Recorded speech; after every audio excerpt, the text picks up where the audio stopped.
Thanks. Hi, everyone. Thanks for having me. So one of the inspirations for this work is the so-called war puzzle, which you can find in the political science literature. And the war puzzle is that if states were rational, they should be able to find pre-war bargains that avoid the costs of war for both winners and losers. So war itself is, at least from a rational choice perspective, can be an unexpected outcome. Now, of course, the rational choice theorists have thought hard about this, and they've come up with some reasons why you can have war even within the rational choice paradigm, which involves information, commitment problems, and indivisibility of issues. You can't split a king in half, for example. So there are explanations for the war puzzle, but as probably all of you are already thinking, there's another approach to this, which is why assume that states are rational. We seem to know that people are not rational, so why should states necessarily be rational? So my talk is going to be focusing on overconfidence as a specific source of non-rational behavior and its influence on war. Very briefly, some empirical evidence, and then turning the tables a little bit and asking whether it's always bad. And I've got some simulations to show you on that. So overconfidence and war. So we can revisit the war puzzle and suggest that perhaps one explanation, not the only explanation, is that people are overconfident about winning. If you think you're going to win, then you might be much more likely to take on the risks and costs of war if you can extract more out of winning than out of a pre-war bargain. Now, fortunately, I'm not the only one claiming that overconfidence might have something to do with this. This is quite a well-known book from an Australian historian, Geoffrey Blainey, which sort of surveyed all of the causes of war over many centuries. And he came to the conclusion that recurring optimism is a vital prelude to war and very important for political scientists. They don't care unless it has some sort of variation on a dependent variable. And he specifically said that changes in higher and lower levels of optimism seems to be a specific cause of war. 25 years later, there was another book also called The Causes of War by an MIT political scientist called Stephen Van Evera, who again surveyed the history of war, came up with a bunch of theories which he thought were very important in the causes of war, but I had a whole chapter on false optimism. It was just something there that he saw in the archival record that he couldn't explain away. On the eve of war, it's extremely common to find that states overestimate their probability of winning and how easy and quick it will be. This may sound familiar to you. The charge sort of continues. This is Stephen Waltz, Harvard Kennedy School professor, who quite recently wrote a thing in Foreign Policy saying that the US government, at least, still has a lot of unrealistic expectations about specific events going on in foreign policy today, like China won't act like a great power, using the big stick will bring big benefits, it won't take long to achieve results, and so on. So a lot of people within the field of political science and international relations have identified overconfidence and false optimism as a problem. And yet it doesn't quite fit with this sort of rational choice model of war, which is quite dominant in the field. So why would we observe this optimism and overconfidence? Well, to those of you familiar with social psychology, it shouldn't be any surprise at all. In the last several decades have revealed a litany of biases, cognitive biases, which are not the expectations of rational choice theory. You'll recognize some of these as a whole list of them: loss aversion, cognitive dissonance, attribution error, in-group, out-group bias, overconfidence as well. Now, for a long time, this has been known, even among people within the field of IR. This is a famous book by Bob Jervis from 1976, where he specifically integrated a lot of this literature on cognitive biases into the field. So it has already been done, but there hadn't been a lot of work specifically on overconfidence and connecting this back with the causes of war. But a problem, related perhaps to some of what Mike was saying, is it's very easy to sort of take findings in social science and say, hey, that explains my problem in social science, and sort of transplant it. But we didn't really know if the same optimistic biases also occur in politically relevant contexts, because the cognitive bias literature tends to have students solving abstract problems in the laboratory. So we don't know if the biases transfer. So we did some experiments. Really the brains and work of Rose McDormand in the middle there, but also Steve Rosen and Richard was involved in this too. We talked already about relevant samples and external validity. These were Harvard students, sorry. Rose was there at the time. But there might be a good example. This is the Harvard students occupying the president of Harvard's house, Larry Summers. They kicked him out, locked the door, and stayed in there for several times. So they're not perhaps unrelated to war. Okay, very simple experimental setup. I'm going to fly through this because I want to get on to the other things. But very simply, it was a hypothetical conflict over contested resources. There were 200 subjects. They interacted in anonymous pairs over computers. Each round of the game, they had a big budget to allocate, and they could build up their army or develop their industry. And it was very open-ended, and they could pass messages to each other and negotiate, do whatever they wanted, basically. And we were just curious, when and why do you get aggression? So there are several papers that came out of this. Rose was the lead. I took the lead on this one paper about overconfidence specifically. And one thing we did is we asked them before the game, before they'd even started playing the game, how well they thought they would do. So this is their pre-game self-ranking. Okay, so if you say you're going to be 1, you're going to be the winner. So a lower number means you think you're going to do better. There's a big sex difference here, which was significant. Interestingly, if you ask them the same question afterwards, how well do you think you have done, not knowing the results but having played the game, this sort of overconfidence among the men sort of disappeared. The point here is that if everyone was sort of thinking they'll sort of distribute themselves across the normal distribution across the whole spectrum of 200 players, we should expect it to be about here, but it's significantly lower than that. So most men were believing themselves to end up in the top half, say. Now the interesting thing is what happens when you look at those who were overconfident and how they behaved. I looked very specifically at only the subset of cases where people made an unprovoked attack on the other. So sort of unbridled aggression, if you like.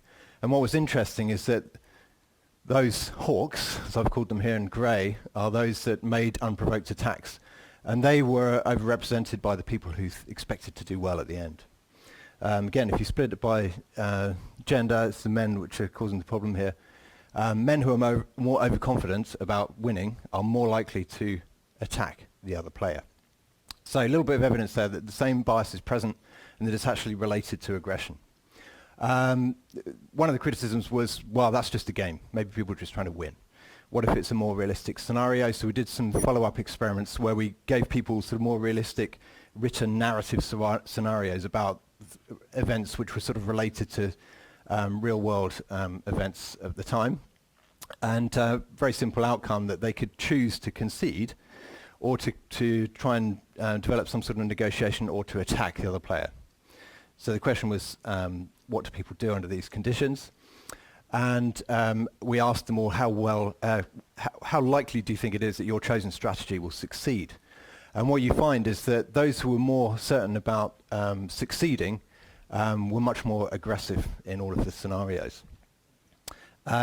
The other criticism we got was, what about ideology? Everything comes down to political ideology, political differences, often in political science. So we looked as well at people's party political affiliations, and there was quite a strong effect that probably because the experiment was done at the time of the Bush administration and some of those things were going on as conflicts around the world, and Republicans were more likely to support those kinds of activities. So there was a political ideology difference, as well as, if you forget party and just do it on this liberal conservative scale, you find this sort of monotonic increase in that the more conservative subjects were much more likely to choose the aggressive option. But nevertheless, if you do a multivariate model and take ideology and or political party out, you still find that confidence is predicting the level of aggression. If you ask them then about actual events at the time, you also find that those who were more aggressive in the game also believed that the surge in 2007 would improve security in Iraq and would also be more likely to favor bombing Iran. So it still doesn't have a great deal of external validity. We don't have the political decision makers themselves in the lab, but nevertheless we took a little bit of a step towards suggesting that yes, overconfidence, this sort of bias towards overconfidence is present even in contexts relevant to conflicts. That beyond that, overconfidence is specifically associated with aggression as well. We don't know if it's causal, but it's certainly associated with it, even when you take political ideology out of the equation. But does it reflect real world events? I think I've covered that a little bit with Iraq and Iran. Okay, so that's all very interesting. So we've got some plausible evidence here that overconfidence is a problem. It's a cognitive bias, which we're told is very common, and it seems to have some bad outcomes. But what I want to suggest today that's not necessarily always going to be the case. This is Nixon in 1969, when he secretly raised a nuclear alert. which meant that US nuclear forces went onto high alert. They flew more B-52 missions over the Arctic. Other things happened automatically as part of a global nuclear alert status. This was not known to the American public, but it was certainly picked up by the Russians and the Chinese, and this was a deliberate ploy to force Ho Chi Minh to the bargaining table in Paris. Now, it didn't work, okay? But this was called the madman theory. This is what he called it. And although it didn't work, it just suggests, it's interesting, that perhaps the rational choice paradigm is not always going to be the most strategically advantageous route to take. Could it be that sort of non-rational, irrational biases could sometimes be superior? Now, it didn't work in Vietnam. You could argue that something similar did work in the Cuban Missile Crisis, which many people have characterized as a chicken game. Chicken game is where you drive towards each other in trucks. The best way to win the game is take the steering wheel off and chuck it out the window. The other guy will have to swerve, not you. And you can make the argument that's exactly what the US did. If Khrushchev had not conceded on the Sunday, the US would have attacked the island on the Monday. So it was a dangerous game. And maybe the Americans were more successful in convincing the other side that they were the crazy ones. These are all, of course, examples of conscious planning, but at least raises this question. Could it be that biases, cognitive biases, and that's distinct from expectations of rational choice? I can't see our economists today, but economists are perfectly happy to say a bias is rational, but what I mean is a decision-making strategy which deviates from the expectations of rational choice. Might it sometimes offer some strategic advantages? And again, we can find some other famous people who've sort of suggested this themselves in the context of war. So Clausewitz wrote that boldness in war must be granted a certain power over and above successful calculations, blah, blah, blah. Wherever it is superior, it will take advantage of its opponent's weakness. So he's not saying it's always good, but sometimes it might give you the edge. Napoleon said something quite similar about morale, that confidence among the troops is, extremely valuable, essentially. So why is it that we think that biases are bad? And I wonder if there's a selection bias here, at least in my new adopted field of political science, that we tend to study things when they go wrong. Particularly the causes of war. We always study wars and crises when things have gone wrong, and then you can trace back and usually find evidence of biases. But we don't really know if we would find the same biases present even when things go right. No one's really looked. This is what I'm doing in my new project. But I think there's also a disciplinary bias here that in many social sciences, psychological cognitive biases are seen as sort of errors or mistakes that somehow undermine optimal decision making. But an evolutionary perspective sort of says something completely different, which is that if we have psychological biases, we probably have them in the first place because they lent some adaptive advantage in our past. And if that's the case, why shouldn't they still be useful in some context, at least today? So we know from psychology that optimism and over-optimism can actually bring some advantages. It seems to be associated with mental health, some sort of coping mechanism. It can actually improve material health by lowering stress, which can aid the immune system. So this has been quite well documented by the work of Shelley Taylor and more recently in Tali Sharot's book, The Optimism Bias. So here's two guys at the bar. This guy over here is very sad because he has accurate self-esteem, and the idea here is that you've got to have a bit of bumped up self-esteem just to get on with normal life. That's what they say. So that seems to be the case for sort of mental health, social psychology, but what about situations of conflict? Could it be that overconfidence is adaptive there too? Well, there's a few examples from competition. These are just anecdotes. Here's Bubba Watson on his final hole in the 2012 Masters. He went into the woods. He should have done a little gentle shot back out onto the fairway, but he did this incredible hook from right in the trees and won the Masters with a very high-risk gamble. This is Jose Mourinho, the manager of Chelsea, who's not shy to tell you that he's the best manager in the world, and it doesn't seem to have done him much harm. That's competition. What about actual fighting? We don't have a lot of evidence on this, but there is a study of judo showing that those teams who had very high motivation and actually high testosterone levels were actually more likely to win. And then perhaps the best example of all, Muhammad Ali will also tell you that he's the best boxer in the world. No, he was right. But he started saying that as a child. And what's interesting is how much did that belief take him on the path to being the best. Now, this may all start to sound familiar to you. Thanks to Richard Wrangham, sitting at the back there, wrote a wonderful paper in 1999 called Is Military Incompetence Adaptive? And all of what I've said up to now is really encapsulated in that paper. which was just observing that these biases towards optimism, or positive illusions as they're often called in the social psychology literature, may actually bring some important advantages, specifically in the context that we're interested in ancestral warfare. And they may actually promote combat performance because they increase resolve and possibly bluffing. If I believe I'm very powerful and strong, then you might back down. So I have 5 minutes left. Right, thank you. This is supported by Robert Trivers' work. He has this new book on self-deception. He argues that self-deception is adaptive. It prevents behavioral leakage. So if I really believe myself that I'm stronger than I am, then that might be a more effective deterrent. I can't give the game away. There's some other new ideas which also support the idea that overconfidence might be adaptive. I won't go into them now. But yeah, check out Dan Fessler's Crazy Bastard hypothesis for a fun read. So overall here, there's sort of two opposing theories. Overconfidence is bad. That's the message we get from political science and IR. It causes all sorts of problems, crises, wars. But the evolutionary story suggests that at least sometimes overconfidence might be good. It might be an adaptive heuristic that we have for good reasons. And I think an evolutionary perspective helps to resolve this paradox. So we're familiar with the concept of evolutionary mismatch. Is a reed warbler feeding a cuckoo? Doesn't make any sense for that particular reed warbler, but natural selection didn't have enough selection pressure to act against it because it's a rare event for any given reed warbler. So it's just carrying out its normal adaptive routines, and that's what humans do sometimes as well. So this is evolutionary mismatch, adaptive behavior gone wrong in modern or unusual situations. And of course, we've already talked about proximate mechanisms, crucial here. Tinbergen's 4 causes of behavior, and we pay attention to the proximate mechanisms that can help us understand adaptive mechanisms which are going wrong in modern environments. Let me skip this, but just to point out that we can also have evolutionary matches. This is a peregrine falcon which have adapted beautifully to living in cities. Skyscrapers are a bit like cliffs. So its adaptive mechanisms have served it very well even in a very different environment, and that sometimes can happen with humans too.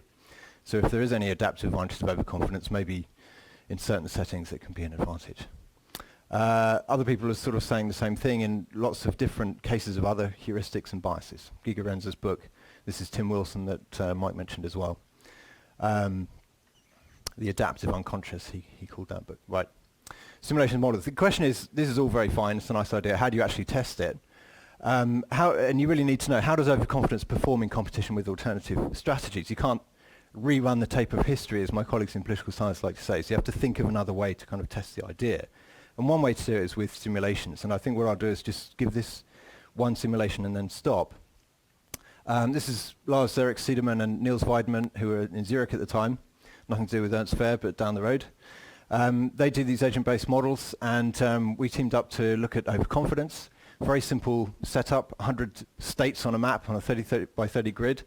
And you randomly assign different states an overconfidence factor. How overconfident are they? They can be not confident, they can be underconfident or overconfident in a continuous distribution.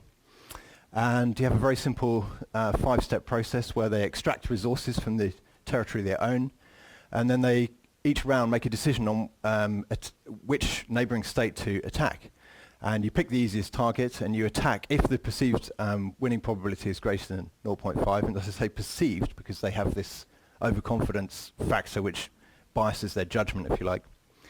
Then they allocate resources to different fronts at war, they interact, and then there's a structural change. If you win, you gain a block of territory from the neighboring state.